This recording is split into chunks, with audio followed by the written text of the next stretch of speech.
আজকে বানাবো বোতল ঝাঁকানো কফি। মেয়েটার মতো আমিও আজকে চেষ্টা করি।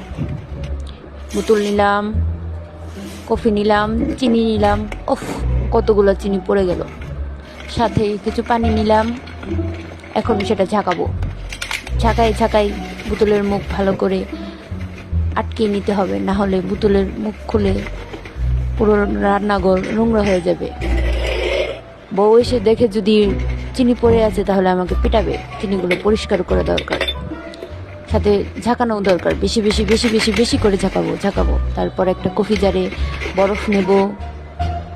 তারপরে ওই ঝাঁকাবো, নাচবো, নেচে নেচে ঝাঁকিয়ে অনেকক্ষণ ঝাঁকিয়ে তারপরে কফি জারে কফিটা ঢালবো। কি যেন একটা মিসিং হয়ে গেছে না? ও, দুধ দিতে হবে। যাক, কিছুটা মিল্ক দিলাম। তারপর একটু টেস্ট করি।